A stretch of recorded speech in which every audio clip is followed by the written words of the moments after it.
Good morning. This is the Blaine's World podcast that can be found each week on Facebook, YouTube, and LinkedIn. You can also listen in on Spotify or Apple Podcasts, and you can get more information and listen to previous shows at our website, www.blainesworld.net. I'm your host, Blaine Greenfield. I'm here in my Zoom studio in lovely downtown Fairview, North Carolina.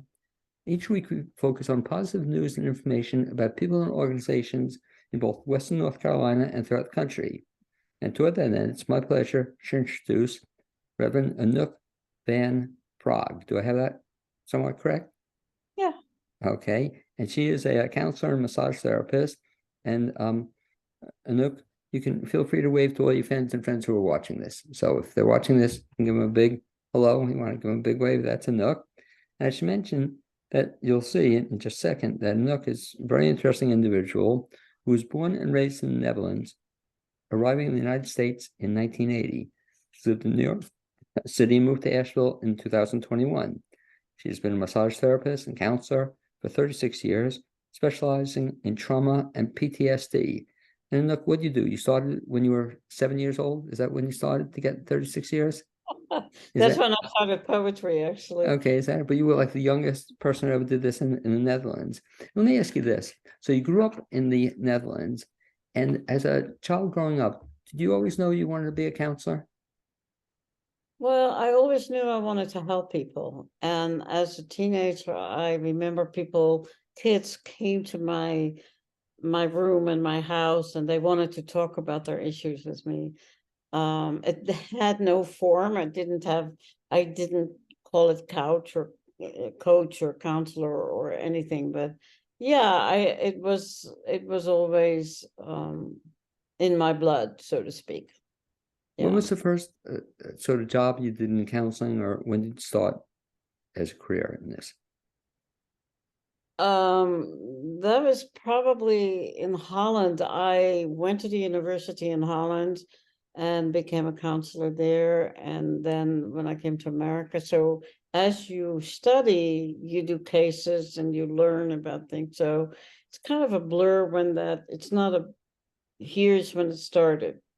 I'm not sure. I So can't. what got you to the United States then? Sorry? What got you to the United States? Oh, you know what? What I thought then is not what I think now. I was in the theater at the time and I wanted to make a living in the theater and I wanted to be a star on Broadway. Lo and behold, here I come to New York, and of course, nobody gets to be a star on Broadway unless you're really, really talented. I did work in the theater for a few years in New York, not on Broadway, but off Broadway, and it was very exciting time, very special. But then I found that theater was not the calling. Before you came to New York, had you acted in the Netherlands? Had you been an actor there? Yeah, Okay. actor and director. Yeah. Okay. And so you did that for a period of time. What was your favorite? Do you remember a favorite role you ever did or a favorite play you ever did? Probably The Doll's House or Okay. Laura from Ibsen. Did you direct that or you were in it? I directed that. I Okay. love that play. Yeah, And it's very to today. they just did it in Nashville last month. They did? Yeah, I'm sorry. It was supposed to be, I missed it. It's supposed to be a great production. Uh, oh, it's too bad you didn't hear about it. Let me ask you this question. I ask actors this whole time. Did you prefer acting or directing? Directing. Really? How come? Oh, maybe I want to control things. I don't know. You- Uh, but I loved acting too because you get to express a particular role. But directing was very exciting to me to stage a play, to make people, to bring the best out in people, to You know, bring it's them. funny. Most actors who are directors tell me the same thing, but they don't tell me the truth. And I don't mean to put you on the spot, but the reality is when you directed, you didn't have to memorize the lines. Is that correct? You know, so acting, you have to memorize the lines. Are you looking down the road? Will you be doing any acting or directing here? As a sidekick, I would love to do that. I would love to do acting again and directing, actually, probably more directing. Because Uh, I mentioned that to you, and I'll try to send you a note on it. But are you familiar with They call it, they have now in every theater now has Reader's Theater, but are you familiar with, they do this at Ali, the Yeah, Osher? I Yeah. am. And they're always looking for people. So I think it'd be natural. But you came to this country, then you decided you put on hold at least your acting directing career. And so talk about working in counseling, I guess, in this country. What what kind of work did you do in counseling, and what led you to it? I first started off with studying. I studied a lot of trauma and PTSD and got a full understanding of what that really was. I was always interested in it. I come from a rather traumatic background, post-war Holland, and also my biological family was in some ways very traumatic for me. And so I did a lot of studying and became a professor at a college in New York in trauma and PTSD. And that was my first official gig in trauma and PTSD. And as I went on, I learned more and more and more about trauma. But my first formative years, if you like, in New York were studying. You were also telling me off the air that there's a lot of confusion in those fields, or people don't quite understand them. Comment about that if you would. Well, a lot of people don't know what trauma really is. They call trauma the disease or the illness, but trauma is really the incident that happens to the neurological system. Trauma is the event. PTSD is what follows and is the disease. Some people get traumatized, but they don't get PTSD. Some people fall down the stairs and they have PTSD over it. Some people get not have a very traumatic experience, but I would say traumatic experience, but don't get PTSD. And there's a whole system and idea about why do certain people get PTSD and other people don't. Do any folks get a PSTD without having trauma? No, it's Okay. an immediate consequence of trauma. It's a neurological consequence of trauma. And so let's talk a little bit about then when you talk about trauma, for example, give me a situation involving trauma. Trauma is there are individual traumas like a breakup, a marriage, violence. There are global traumas like we have 9/11. There are earthquakes, floods, they're all traumas. We have accidents, car accidents, falling off a sidewalk and falling into the street is very traumatic. It's very scary. There are a lot of levels and different ways where you can get trauma and where you can follow again, where you can actually get PTSD from, but not necessarily. Again, like I said, some people experience 9/11 up close and personal, and they don't have the very traumatic experience that some other people do feel. And depends maybe where they were, depends on their age, it depends on their health. If you're not healthy, you tend to go into PTSD more. If you're older, you tend to go into PTSD more. If you had an experience like it, it will be a repetitive experience, and that is more likely to cause PTSD. So There, if I can, let me put you on the spot then a little bit. So talk a little bit about trauma. What exactly then is PTSD? it's called post-traumatic stress. Let me see, PT Disorder? syndrome, Syndrome. Yeah. post-traumatic syndrome, and it is a activated state of the brain that didn't get deactivated or regulated by either therapy or by itself. And that causes PTSD. And there's a lot of signs and symptoms for that. It could be simple headaches all the time. It could be insomnia. It could be noise sensitivity. It could be an addiction, drugs. It could be impossibility to form relationships, friendships, and love relationships. There's a lot of signs and symptoms that are related to PTSD, and PS, they don't all have to be PTSD. They can be signs and symptoms that I just mentioned that are not related to a trauma. They're just there. I mean, you can have insomnia for many, many different reasons. And one of them can be a traumatic event, but it doesn't have to be. I But guess that's, yeah, I'm sorry, that's where, I guess where you come into play, that if somebody goes through a traumatic event or is suffering from PTSD, and they need, I guess, help to get out of it. Is that kind of a way to describe it? That if you have PTSD, you don't want to have that condition all your life. Is that right, correct? that is correct. It's in fact rather dangerous to keep walking around with that. And it can evolve into permanent and chronic diseases. The other thing that I teach is not just PTSD, but chronic illness and chronic pain, because often if PTSD is not addressed, it can evolve into chronic pain and chronic illness. And so it's very important that people should, when they don't feel good or they have an ongoing issue in their health, it's very important that they seek help. And there are many ways where you can heal PTSD, and there are many people that do it, and there are many schools of thoughts. There are the old school of trauma where you talk about your trauma, and we now know that that doesn't necessarily help. We can also, I'm a follower of Peter Levine, who is I call him the grandfather of trauma healing and PTSD healing. And he's written many, many books, and I recommend them. And the writer is Peter Levine, and you go Google him, you'll find him. But there are many others. Most people know Bessel van der Kolk. He's also Dutch. And he's written a lot of other books, and everybody has a little bit of a different, how shall I say, entrance into healing PTSD, but it's important that it should be healed.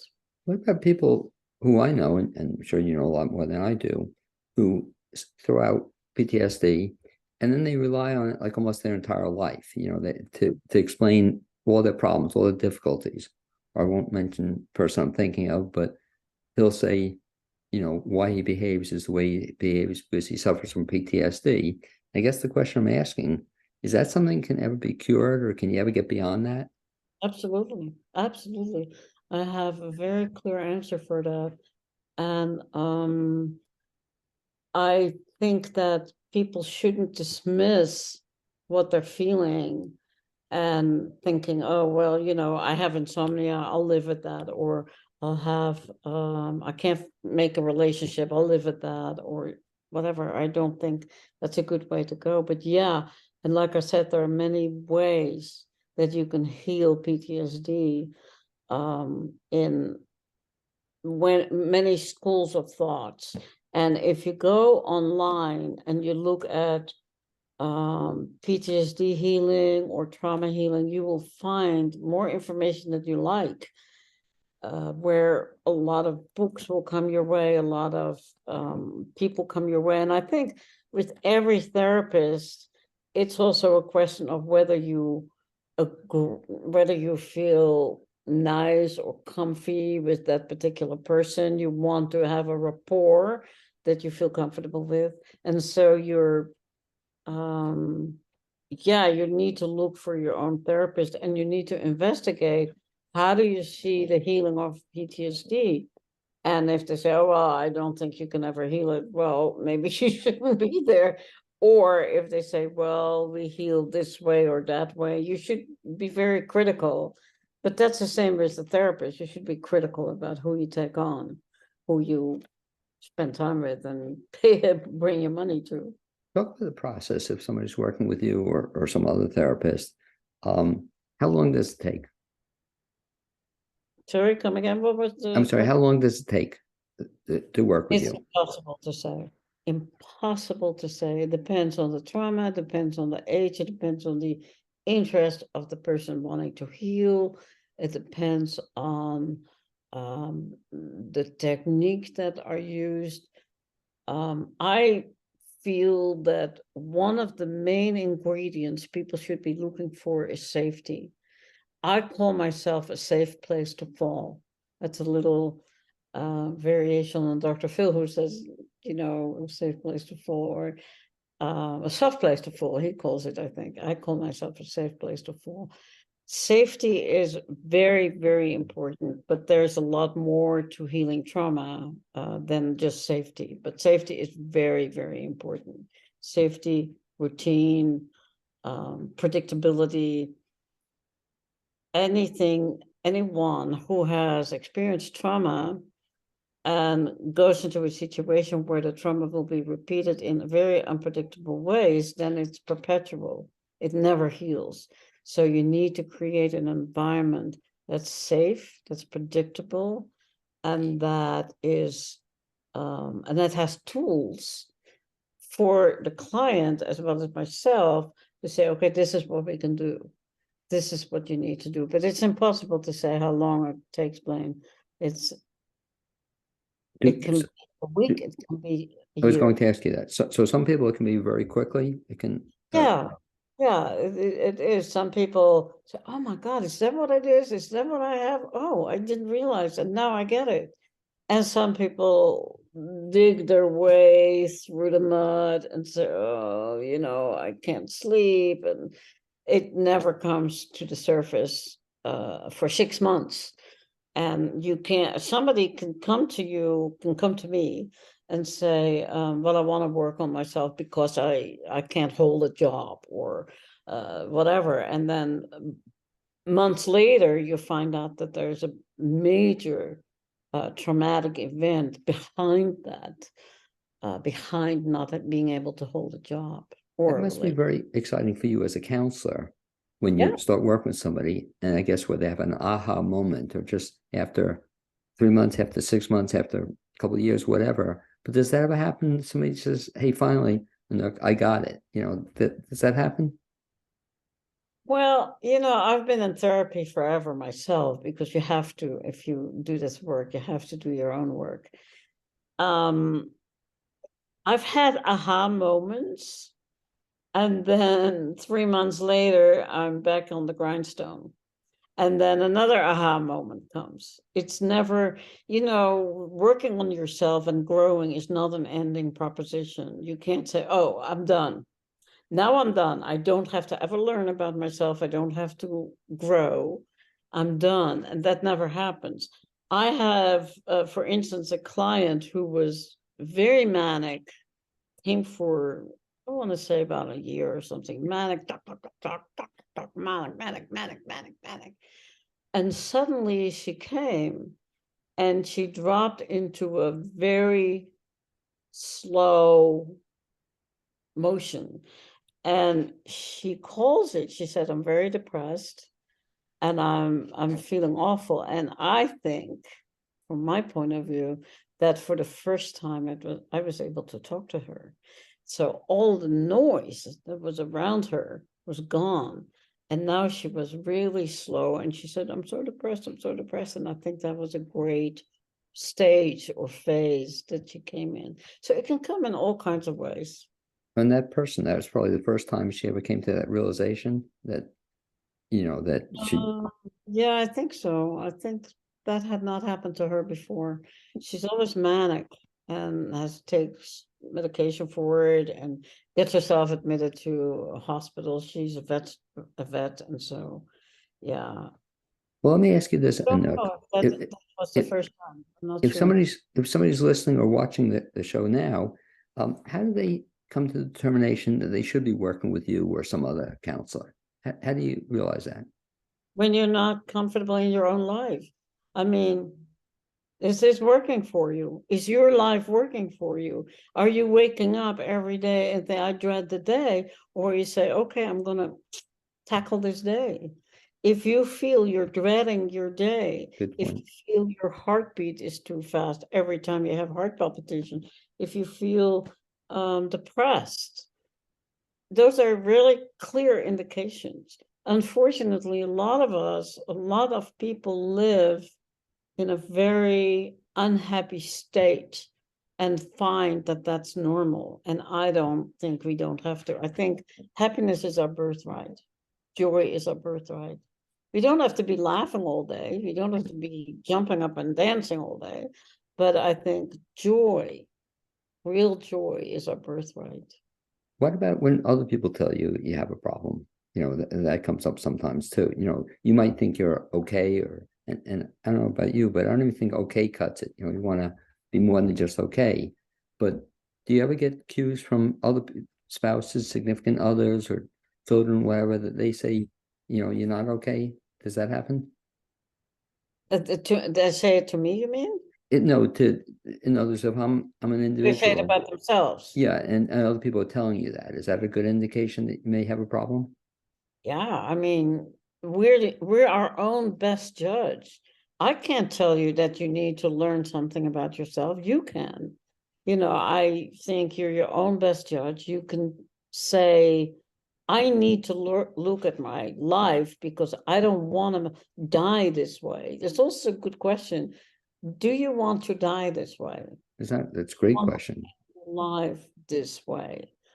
Are you living your life the way you want to? Can you be satisfied being older, dying? It's a very good question. Ask anybody. One of the things I love about your work is that you also, aside from your work as counselor, you also bring in massage therapy into it as well, and talk about how that fits in and is part of the whole Yeah, thing. I'm really glad you're asking that because um, I am a big believer in body, mind, spirit. I think the body is very important in what we do. In fact, trauma and PTSD lives in the body. And I think that sometimes people just come for massage. And I find that counseling comes into the massage. And I gently give some ideas about what might be happening or not. Maybe it's just a plain massage. Some people just need to feel their body. We live in a society where bodies are kind of, we live in the dark ages in relation to bodies. But so body and counseling and massage and coaching and counseling is very much to me an unified product. You can't do one without the other. You have to look at the body. You have to be aware of the body. And where, if somebody says, I have insomnia, where do you feel that? Do you feel it in your head or in your shoulders? Or, if you're angry, where do you feel it? Where in your body do you feel it? Well, the exciting thing I think also to what you're talking about is the fact that a lot of people also aren't ever touched, you know, in their Yeah, lives. You know, so the idea that you're getting physical touch or just contact with somebody else, some people probably never have that, unfortunately, you know, which is very touch deprived, very. This come and this whole thing of you can't touch somebody because you're getting sued or right. it's horrific. I think we should be touched every day. We should get hugs that last 6 seconds, which you think is nothing, but if you do it, it's very long. And 6 seconds brings up the oxytocin in the body and brings up the happy feeling, the good feeling good, the feel good, or it's the feel good hormone. And we should have hugs all day. And that is alone. Come for a massage. I do both. I do massage and trauma work, but body work is really important in this day and age, even more so. Well, you just gave a good bit of advice for people listening, and I'm probably guilty of it also. But 6 seconds doesn't sound like a long time unless you're involved in it, you know, and nobody ever counts. My problem, Nook, is I count very quickly, you know, even when I do exercises. So I have to double it, you know, like my 6 seconds would probably be a count to 12, you know, but very few people, when you get a hug for 6 seconds, I guess, you know. And I mean a full body hug. Right, I exactly. don't mean this hug where, the New York hug, I call it. Right, exactly. And pat the person on the back. Yeah. Oh, that patting is terrible. Patting is terrible. Patting animals is bad. Patting people is bad. It activates the nervous system when you do that. Interesting. What Oh type yeah, of what never type pet of an animal or a person. so what should you do with instead of pet? What should you do? Okay. Hug it? Or just holding. Wow, great advice. So people, I guess, pet animals, but it's better to hold them.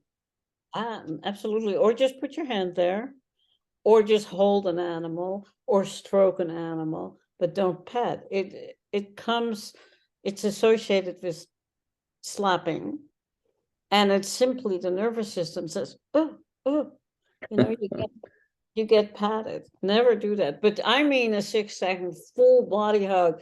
And if you go 6 and 27, Right. 20, if you really put 6 seconds, it's a long time. What type of Love it. massage? What type of massage do you do? I do everything. I mean, I've done this since 1985, so I've been around the block. I do every body work feasible. I've studied every form of body work. I would like people to get in touch with their own body. I don't dig in deep. I don't believe in no pain, no gain. I don't believe that at all. Good. So you say, oh, my shoulder hurts. I might do some shoulder work, but I do it gentle. I would say I can go deep, but with intention and energy and not sticking my finger in a muscle. I don't do that. The one massage therapist I had, so I like you, I love massage. And the one massage therapist, I couldn't believe it. Anook, we got up on the table and she would actually start, on the table and be stretching and whatnot. I kept thinking, that's not what I want. Get off the table. That's my table. But that was, she believed in pain. I guess she loved in deep, and I hate deep massage personally. And the problem is most people are afraid to say it. Yeah, I always open up, I try to open up the conversation. I say, how does it feel? Do you want more pressure? Do you want less pressure? Is it warm enough? Do you want music? There's so much around, and it's very intimate.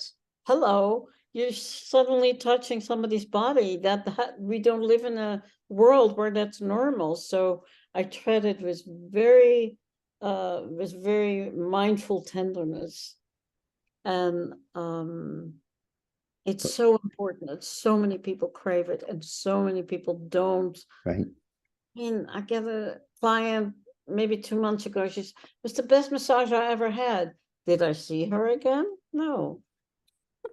It's funny you say that. Another thing I kid people, Anook, is that you go to a massage therapist, and too many of them just put music on. They never ask me what I want. And so I don't know about you, but the big one, at least some massage therapists do, like African rainforest, and whenever I listen to that, all I want to do is go to pee. That you know it's true for an hour listening to this stuff. So Okay, that's so but no, funny. but I seriously, I ask, the person, they all choose the music, but I believe your point. I believe you should ask the client what they want. I do Totally, of do course. do, The do a whole client thing. is who you're there for to serve. I'm in a serving position. I am there to serve the clients, not the other way around. The in terms of Asheville now, so you've been in Asheville how long? A couple of years now. Yeah, in October 21. So if somebody wants to see you as a therapist or massage, I guess that's kind of an interesting background. How do they find you, or how do they locate you? So my name is Anoek van Praag. If you Google that, you get me. My And by the email, way, let me have you spell that if you would, please. yeah, it's Anoek. Anoek. Van is VAN. Praag is P for Peter, RAAG for gold.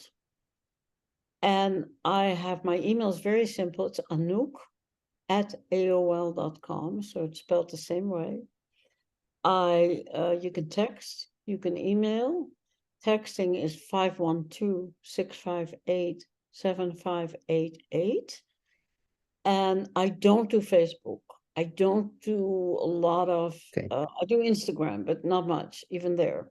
but just so I can have you repeat the phone number if you would, please. Yeah, 512-658-7588. And so somebody could contact you for some work with, if that fishing trauma, they can with PTSD, you can also contact you about massage work you do. Yeah, And absolutely. and one of the things I find fascinating about you, very frankly, is that you do like a lot of different things, it seems like. So you were telling me off the air, and we'll talk about this as well. You also work with, I know you love animals. And what kind of work have you done with animals? Well, my dog is a service dog, and I always had service dogs, and I work with horses. There's a farm not too far from Asheville that's called Horse Sense, and I am a volunteer there. And I work with rescue horses. The horses are rescued, and the clientele are first responders, vets, children that have been in traumatic situations. Their parents are in jail, or they saw a murder, or whatever. They come from Asheville to the farm, and they get work with the horses. They work with the horses, and the horses work with them. It's beautiful to see. And so if you have worked with a horse, you can still pick this up pretty quickly, or It's nothing is quick about trauma. The horses are not quick. There was a horse I saw the other day.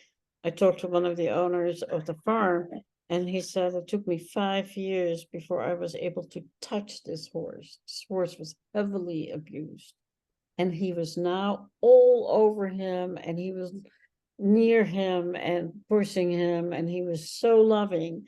But it doesn't, if you have the 5 years, who says how long it takes? Who says how long it takes that you trust again, that you can overcome your trauma? Horses, dogs, and people. well, by the way, talk off the air. Tell me more about this, because I want to make sure I told you I want to do a show on them. I got to check if we've done a show on them. But the farm is for animals who have been traumatized, or for people Yeah, as well? abused in some ways, rescued. Right. And how about people? They come as volunteers like you do? Yeah, they come, so the people that the clientele have to sign up for a program, either a training or a one-on-one session or so and so forth. And I just volunteer. I could be schlepping chairs or Right. cleaning floors. I mean, I just love to be around horses. So for me, that's just a treat. Where are they located? They're in Marshall. Okay. And so, No, yeah, Marshall. how did you get involved in that? You just heard about it and volunteered? When I moved to Asheville, I've always been I used to race horses. I used to train horses. I used to help people ride horses because they were afraid of horses. And I've always been involved. And when I came to Asheville, I said, where do I find horses? I need horses in my life. And I just scanned the area. I just Googled, and I found them. And I went there, and I was in love Okay. And with what a the great thing I imagine for you to be doing, combining the work you do anyway with your counseling and love of animals. That's a great thing. In fact, you were saying, and it was a great point you made about, being happy, that I guess how often do you go there? one well, normally twice a month, Yeah. but sometimes there are events and I might go there more often. Depends what they need. But isn't that a great example of what you were talking about? Is when you get up, say in the morning, I guess those days you probably look forward to that. Yeah.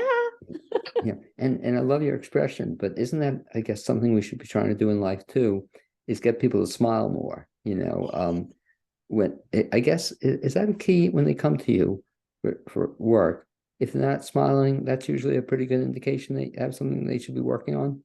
It could be habits, it could be background. I say to people, when you breathe in, breathe out and smile, even if you don't feel it. Right. Breathe in, breathe out, and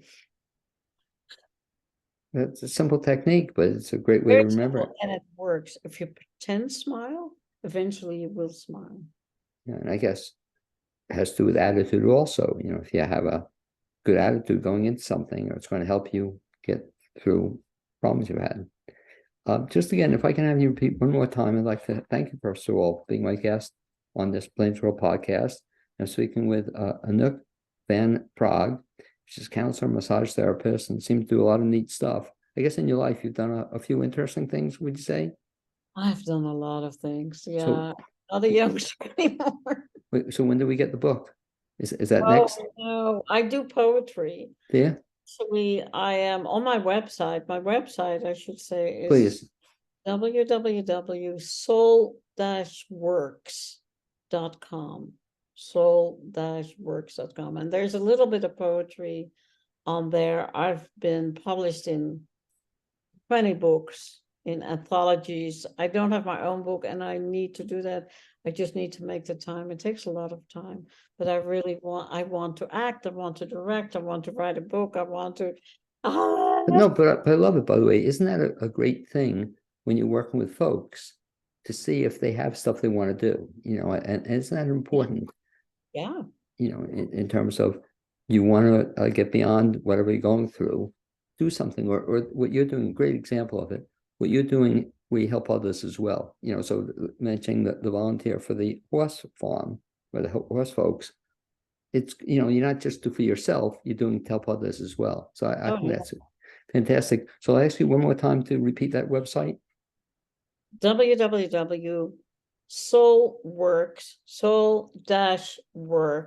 www.soul-works.com. And does that talk about all the different things you do? Yeah, pretty much. It's not up to date. I have to be honest. I have to admit, I don't, but it gives you a good impression of Okay. me. And Well, I want to say to people, imagine what you want your life to be. You can have it. You can do it. You can have it. Imagine it and you manifest it. I think that's very important. great advice. I'd like to thank you for being my guest on this Blaines World podcast. Also thank my producer, Cappy Tassetti. And my hope is we'll be bumping into each other sometime in the near future. And we haven't met before. Hopefully it'll be soon again. Thank you for having me. Okay, thank you for being my guest. And we're going to say goodbye to you.